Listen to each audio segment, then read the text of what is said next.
जालोर के वीर शासक व राजकुमार वीरमदेव चौहान वंश के थे।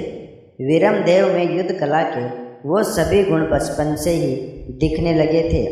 वीरमदेव कुश्ती की कला में सबसे आगे थे।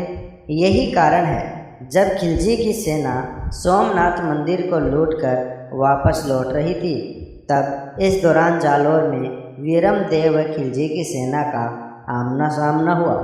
वीरमदेव ने अपने सैन्य बल के साथ खिलजी सेना को युद्ध में परास्त कर दिया।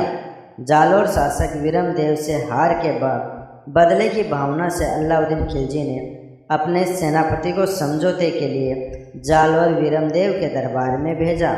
खिलजी के इस प्रस्ताव को स्वीकारते हुए वीरमदेव दिल्ली खिलजी के दरबार गए।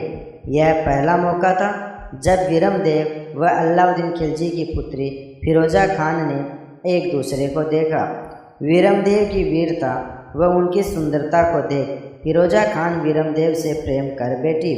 साथ ही फिरोजा ने पिता अलाउद्दीन खिलजी से अपने प्यार का जिक्र करते हुए कह दिया कि अगर वो शादी करेगी तो जालोर राजा वीरमदेव के साथ, वरना जीवन भर कुंवारी ही अपना जीवन जिएगी।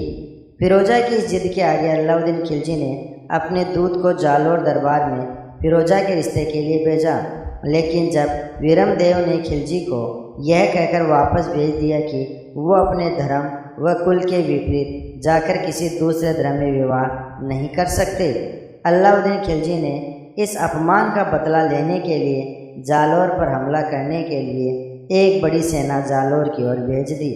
जालोर में खिलजी की सेना व वीरमदेव की सेना के बीच एक विनाशकारी युद्ध हुआ।